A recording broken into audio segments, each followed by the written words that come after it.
귀한 찬양 감사합니다. 할렐루야.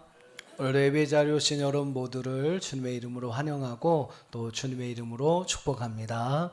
하나님이 주시는 참된 평안과 또 은혜와 기쁨이 오늘 이 예배에 오신 여러분 모두에게 함께 하시기를 주님의 이름으로 축복합니다. 그런 마음으로 한번 옆에 있는 분들 좀 축복해 주실까요? 사랑합니다. 축복합니다.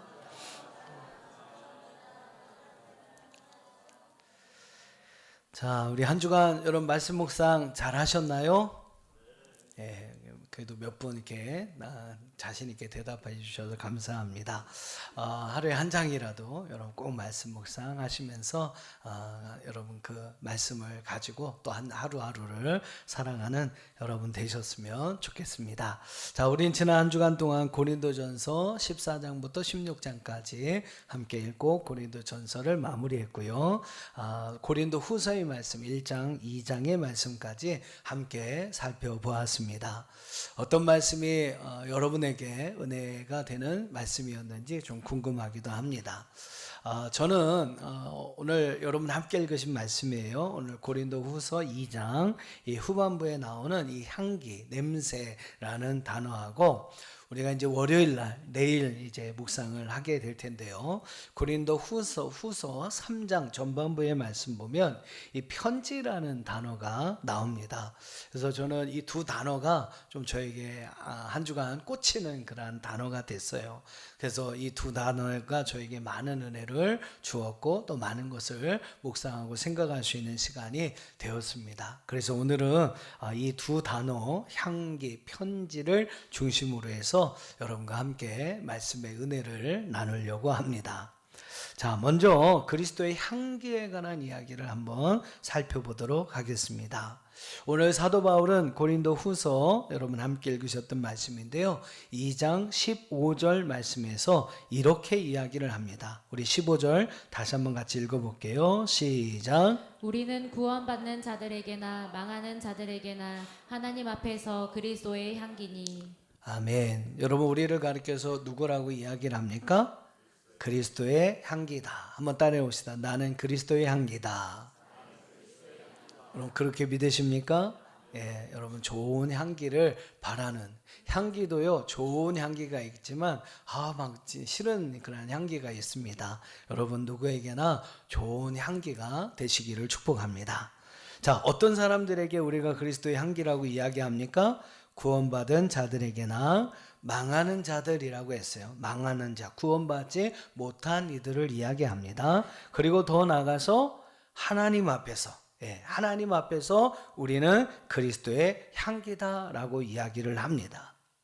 여러분 우리는 세상에서 하나님 앞과 사람들 앞에서 그리스도의 향기가 되어야 합니다.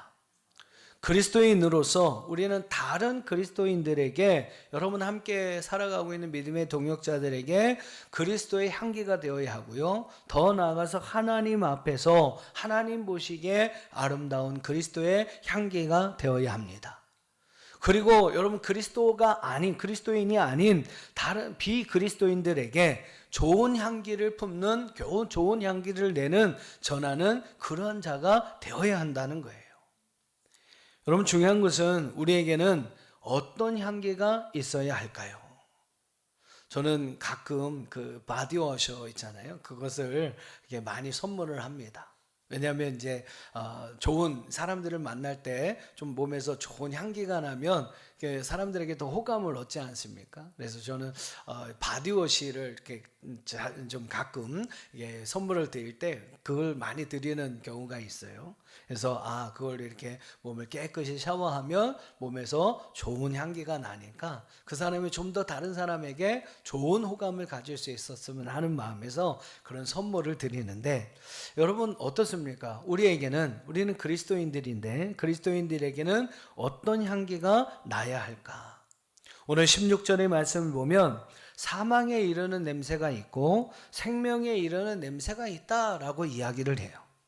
여러분 우리는 어떤 냄새를 풍기는 사람이 되어야 할까요? 예, 당연히 생명에 이르는 냄새가 나야 합니다.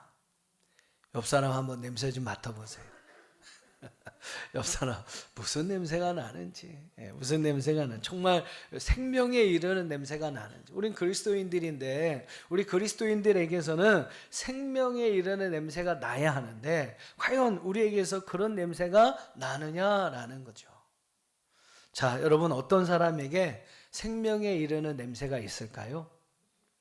뭐 다른 거 없습니다. 표를 한번 여러분 보세요. 그 마음에, 표를 한번 보여주세요. 그 마음에 악한 생각, 악한 마음을 가지고 있으면 그 사람은 사망에 이른 냄새를 낼 수밖에 없습니다. 하지만 여러분 마음에 예수 그리스도를 담으면, 할렐루야, 여러분 안에 예수 그리스도가 있으면 여러분에게서 생명에 이르는 냄새가 나게 되어 있습니다. 그래서 여러분 16절에서 사도 바울은 이런 이야기를 해요. 16절을 한번 더 읽어봅시다. 시작. 이 사람에게는 사망으로부터 사망에 이르는 냄새요 저 사람에게는 생명으로부터 생명에 이르는 냄새라. 누가 이 일을 감당하리요? 여러분, 우리가 예수 그리스도를 믿고 그 예수 그리스도를 통해 구원을 받으면 영원한 생명을 가진 자들이 되는 줄로 믿습니다. 여러분, 우리에게는 생명이 있다라는 거예요. 그 생명이 있으니까, 우리에게 예수 그리스도가 있으니까 여러분 어떤 냄새가 납니까? 생명에 이르는 냄새가 나는 겁니다. 여러분, 생명을 가진 자에게, 예수 그리스도를 가진 자들에게 생명에 이르는 냄새가 나는 줄 믿습니다.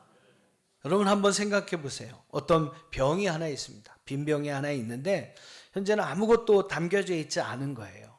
근데 여러분, 이 병에서 어떤 냄새가 나냐면, 냄새를 맡아보니까 참기름 냄새가 납니다. 그러면 여러분, 이 병은 무엇을 담았던 그릇인가요? 무엇을 담았던 병이냐면 참기름을 담았던 병입니다. 또 어떤 병이 있어요. 빈병인데 냄새를 맡아보니까 화장품 냄새가 납니다. 그러면 이 병은 무엇을 담았던 거죠? 아유, 어떻게 그렇게 잘하신대요.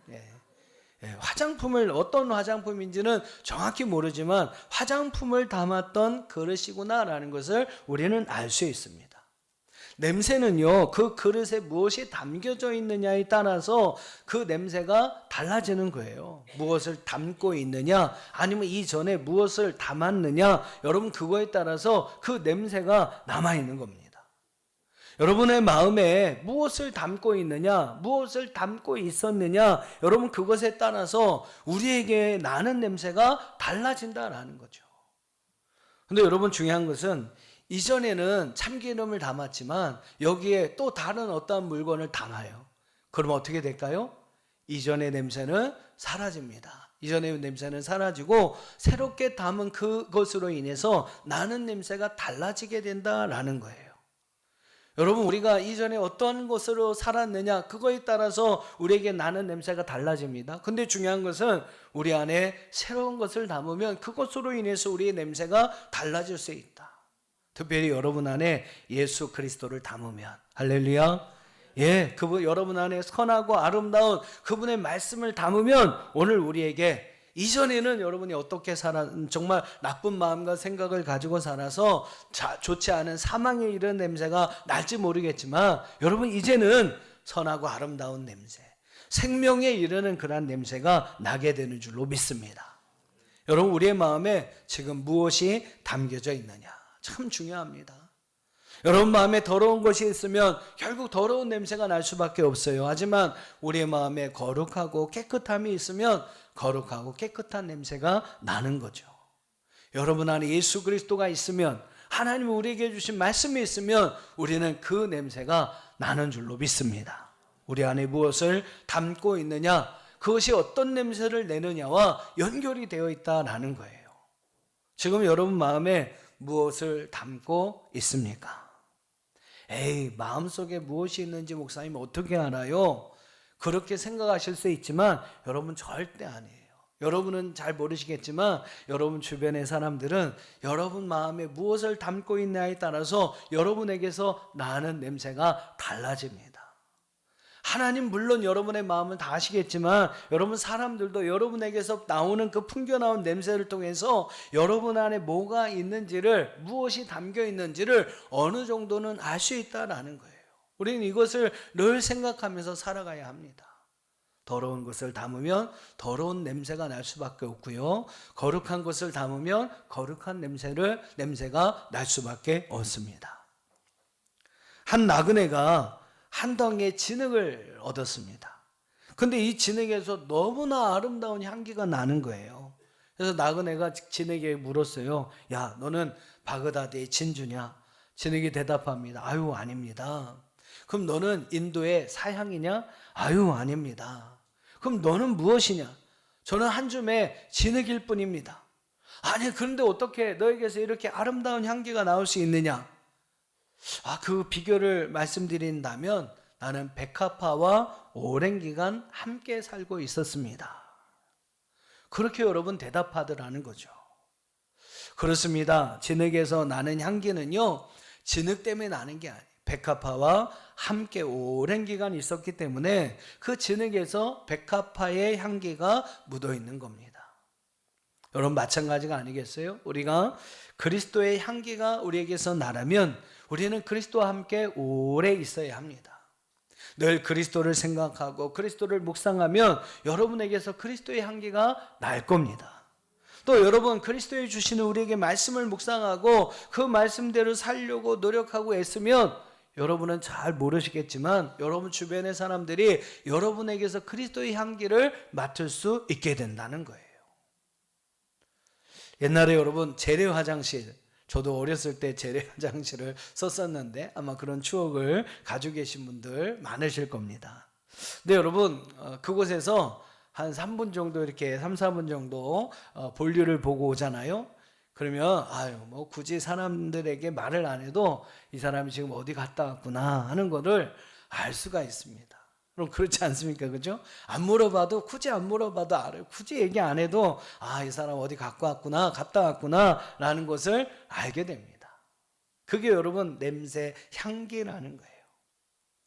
여러분 우리도 하루에 3분만이라도 오랜 시간 여러분에게 요구하지도 않습니다. 하루에 3분만이라도 우리가 예수님에 대한 생각을 품고 살아간다면 또 하나님이 우리에게 주신 그 말씀을 묵상하면서 살게 된다면 우리에게서 여러분 예수의 향기가 날 줄로 믿습니다. 여러분 꼭 한번 해보세요. 하루에 많이 요구하지 않습니다. 3분만이라도 목사님 재래식 화장실 갔다 오면 몸에 냄새가 밴다고 그랬지? 3분만 있어도 갔다 와도 냄새가 난다고 그랬지? 그래, 내가 하루에 3분만이라도 예수를 묵상하고 생각하고 하나님 말씀을 묵상하고 생각해보자. 여러분 그러면 정말 여러분의 삶에 예수의 향기가 나타나게 될 줄로 믿습니다. 어떤 분이 그런 글을 올렸더라고요. 자신이 매일 아침에 출근할 때마다 이 스마트폰을 보면서 뭐 뉴스, 동영상 이런 걸 보면서 출근을 했대요. 그래서 이제 출퇴근했는데 어느 순간 뭐 저와 같은 이런 말씀을 설교를 들었겠죠. 그래서 자기가 그 출근하는 그 시간만이라도 내가 한번 하나님 말씀을 묵상해 봐야 되겠다. 그래서 이제 스마트폰에다가 요즘 너무 좋은 게 잘 돼 있습니다. 말씀 묵상 웹을 깔았다고 해요. 그럼 뭐 길지도 않습니다. 한 3분 정도 이렇게 말씀을 묵상하는 그러한 내용들이 쫙 그 묵상 웹에 나오더라는 거예요. 자, 그래서 어느 정도 몇 달 동안 계속 출근하면서 3분 정도 예수님을 생각하면서 그 말씀 묵상 웹을 통해서 말씀을 묵상하면서 출근을 했다고 합니다. 그런데 여러분 어느 날 동료로부터 어떤 소리를 들었냐면 요즘 자네에게서 이상한 뭔가 좀 따뜻한 게 느껴져. 이런 소리를 들었다라는 거예요. 여러분 하루에 3분만이를 그렇게 투자하면 여러분은 잘 모르시겠지만 다른 누군가는 여러분에게서 뭔가 좀 따뜻함이 느껴진다. 뭔가 좀 여러분에게서 달라 보이는 그런 모습과 인상과 냄새들이 풍기게 되더라는 거예요. 여러분 한번 좀 해보셨으면 좋겠어요. 제가 요즘 조금 부지런을 떨어서 여러분 제가 월요일마다 그 주일 말씀을 5일로 이렇게 묵상할 수 있는 그 자료를 카톡으로 여러분에게 보내드리고 있지 않습니까? 혹시 좀 못 받으신 분 있으면 제 카톡에 여러분이 안 계신 거거든요. 그러니까 우리 전사님한테 이렇게 좀 말씀해 주시면 제가 이렇게 다시 또 이렇게 넣어서 제가 프로필 받아서 이렇게 보내드리도록 하겠습니다.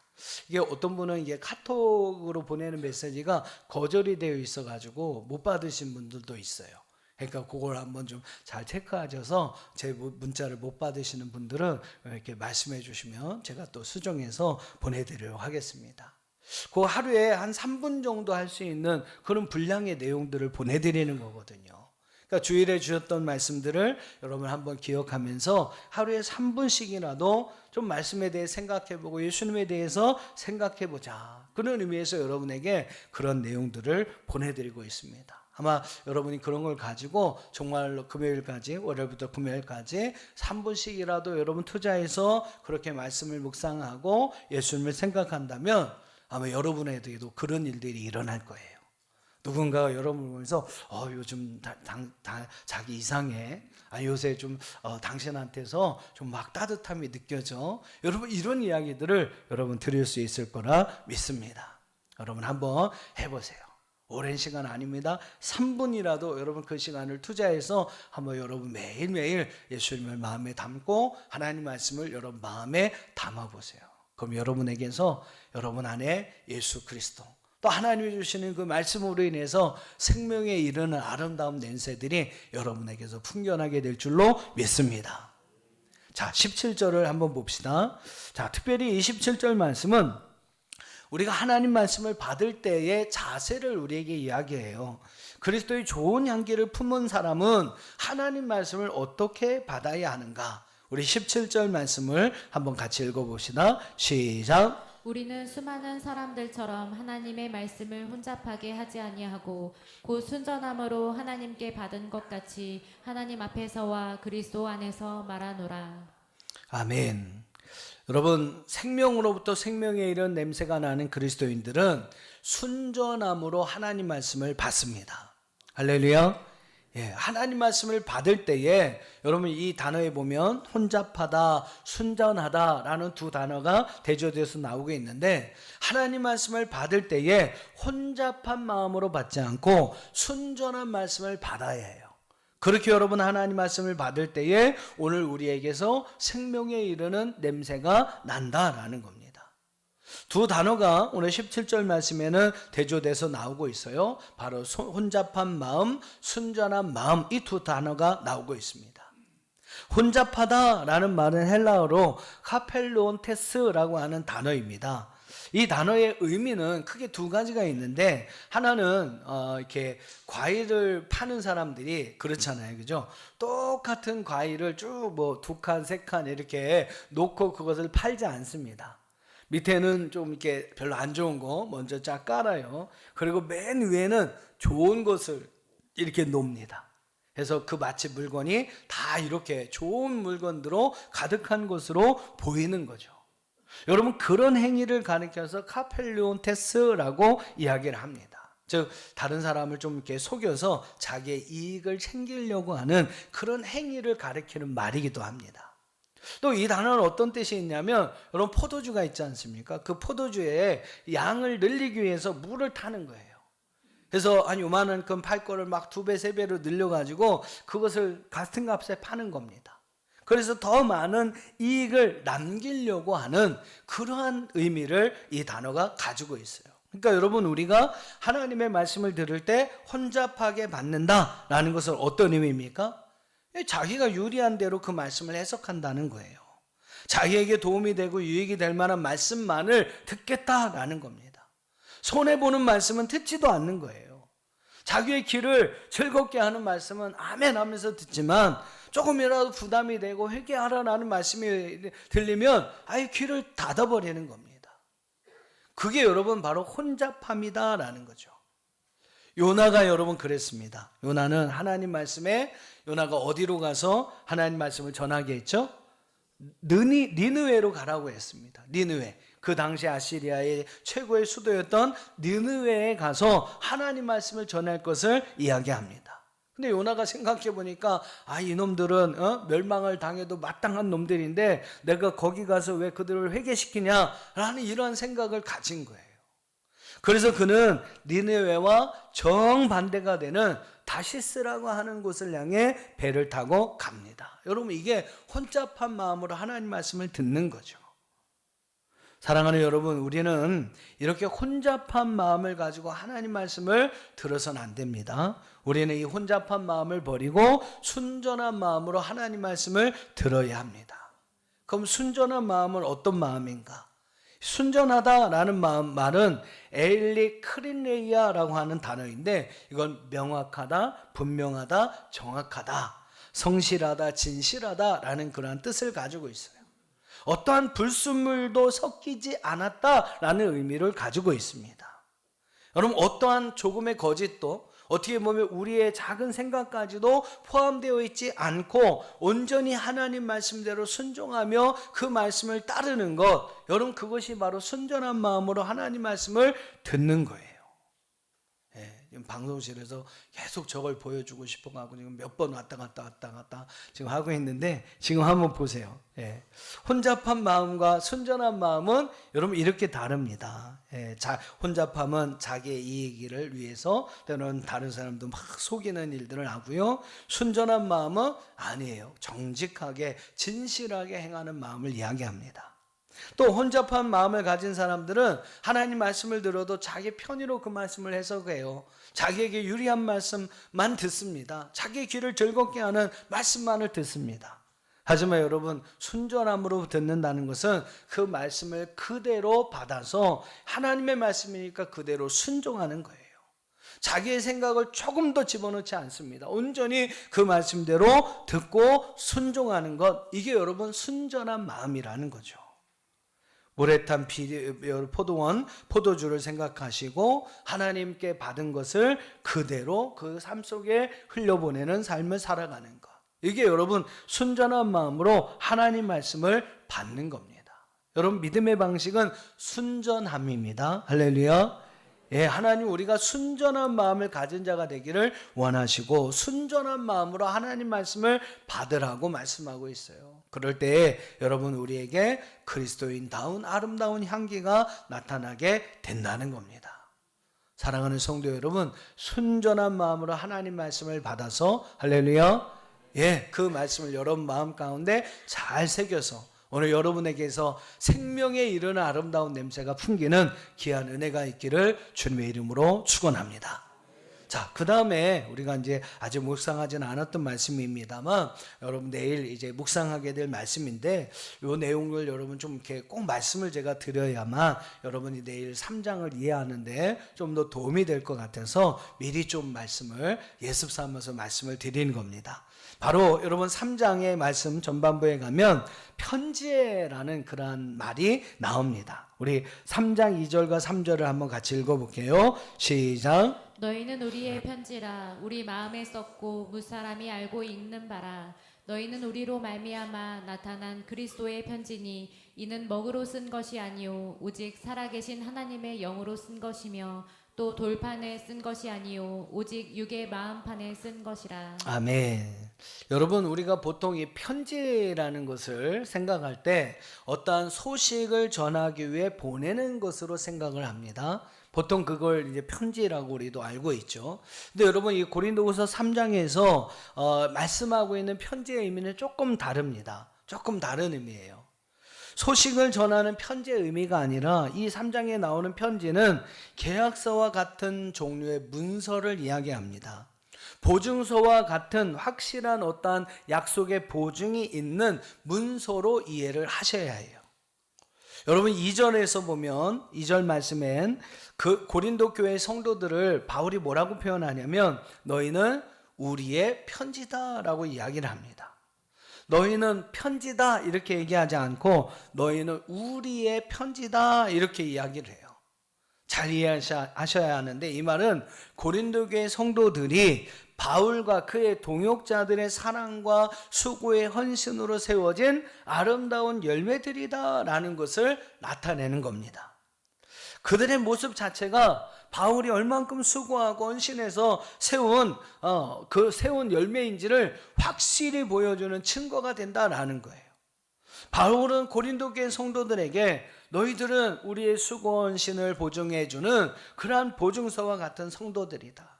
너희를 볼 때마다 나는 하나님께 감사를 드릴 수밖에 없다라고 이렇게 편지를 보내는 겁니다.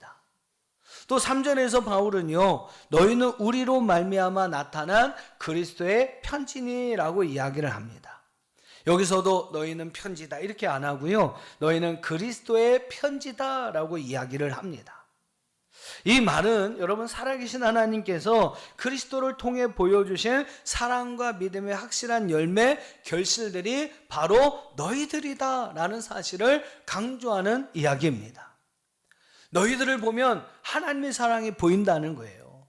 너희들 때문에 너희들은 정말 하나님의 사랑을 세상에 보여주고 나타내는 보증서와 같다라고 이야기를 합니다. 그러니까 여러분, 바울이 그들을 보면서 얼마나 감사했겠어요. 야, 나는 너희들로 말미암아 하나님의 사랑을 찬양할 수밖에 없다. 여러분, 이렇게 이야기하고 있는 내용들입니다. 편지의 의미를 좀 더 여러분 잘 이해하셔야 합니다.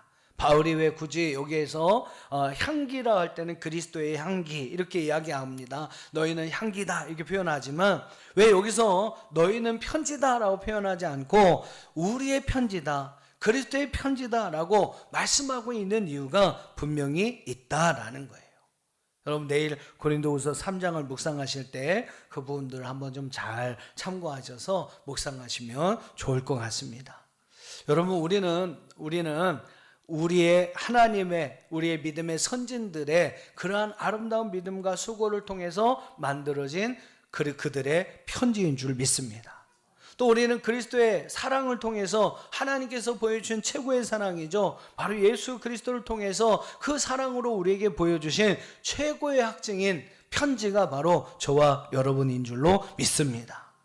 우리는 우리 자신이 그런 편지라는 사실을 분명히 기억하면서 오늘 우리를 통해서 우리 믿음의 선진들의 수고한 신을 나타내야 하고, 또 예수 그리스도를 통해 우리에게 보여주신 하나님의 귀한 사랑을 세상에 나타나는 자가 되어야 할 줄로 믿습니다.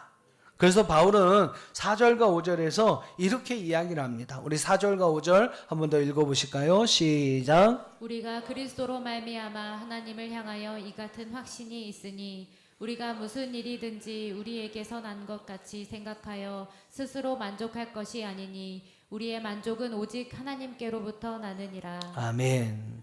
너희들은 바로 그런 편지니까 이제는 스스로의 만족을 위해서 수고하는 인생이 되지 말고 하나님이 주시는 은혜에 만족하며 감사하는 삶을 살아가는 인생이 되라. 하나님께서 여러분 고린도 교회 성도들에게 바울을 통해서 이렇게 말씀하는 겁니다. 여러분, 우리는 여러 가지 기쁨을 얻을 수 있잖아요. 근데 여러분이 막 수고하고 땀 흘려서 얻은 그러한 열매들을 가지고 우리가 기뻐할 수 있습니다. 그렇죠. 만족할 수 있어요. 여러분 막 열심히 일해가지고 돈을 많이 벌어서 우리가 그것을 만족하면서 그것으로 기뻐할 수도 있어요. 근데 여러분, 그리스도의 편지인 우리는 어떤 삶을 살아야 하냐면 그것으로 만족하는 삶이 살면 안 된다는 거예요. 여러분, 그것으로 만족하는 삶을 살면 어떨까요? 만족이 있습니까? 여러분, 1,000원 벌으면 감사하고 내가 이거 있어서 너무 좋다 이런 생각이 드세요? 아니잖아요. 10,000원 갖고 싶고 100,000원 갖고 싶은 게 우리의 삶입니다. 어떤 분이 그랬대잖아요. 열심히 돈을 벌어가지고 아파트를 딱 얻어갖고 24평 아파트에 딱 입주를 했어요. 근데 얼마나 좋겠습니까? 자기들이 정말 수고해서 모은 걸 가지고 그렇게 여러분 아파트에 입주를 해서 살았는데 자기 친구가 집들이 한다고 불렀는데 32평 아파트에 얘는 입주를 한 거예요. 자기네 집은 화장실이 1개밖에 없는데 얘네 집은 화장실이 2개가 있는 거예요. 그 화장실 2개를 보는 순간 지금까지 기뻐하고 만족했던 일들이 다 날아갔다는 겁니다. 여러분, 화장실 때문에, 그죠? 화장실 때문에 자신이 가졌던 기쁨과 만족을, 감사를 다 날려버린 거예요.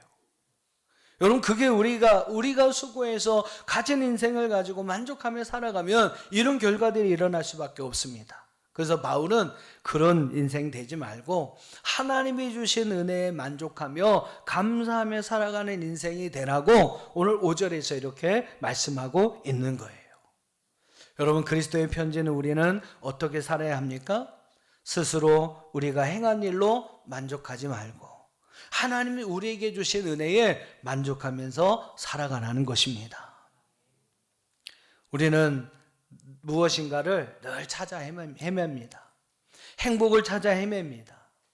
근데 여러분, 이렇게 보면 행복은 먼 곳에 있는 게 아니었더라고요. 늘 우리의 가까운 곳에, 아니요, 어쩌면 이미 여러분 다 행복할 수 있는 조건들을 이미 다 가지고 있어요.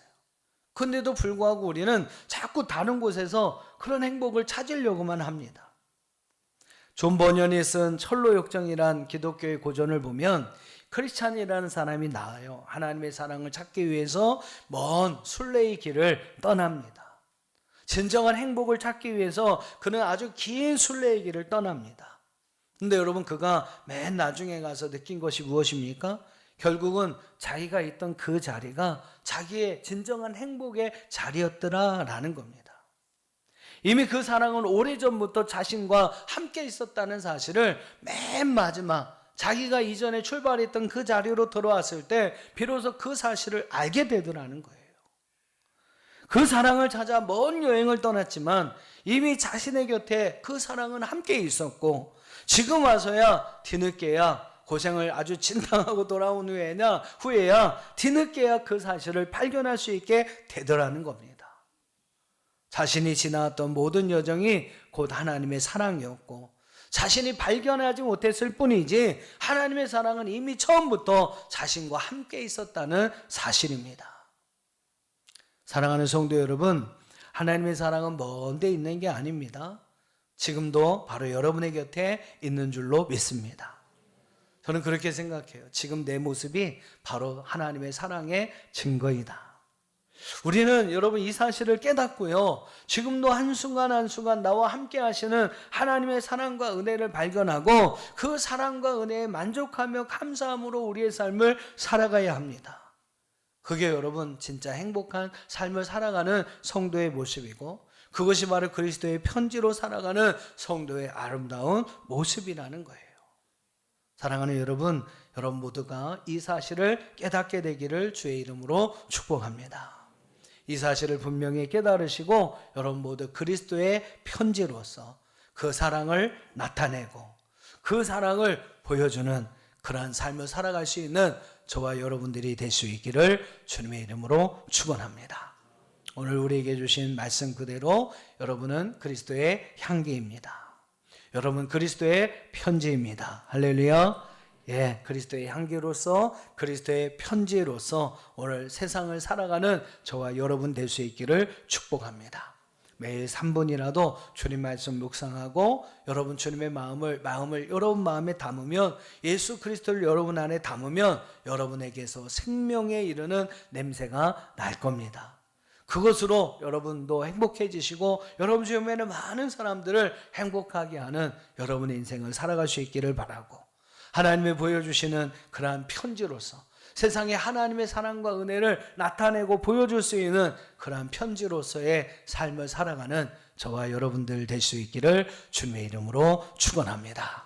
다 같이 기도하겠습니다. 오늘 우리에게 허락하신 하나님의 말씀을 기억하시면서, 하나님, 내가 그리스도의 향기, 그리스도의 편지로 살아가게 하여 주옵소서. 생명에 이르는 냄새를 풍기는 자가 되게 하시고 그리스도의 사랑을 보여주는 편지로 살아가는 우리의 삶이 되게 하여 주옵소서. 우리에게 주신 말씀을 기억하며 함께 통성으로 기도합니다. 하나님 감사합니다. 우리에게 하나님 말씀을 주시고 그 말씀이 주신 은혜를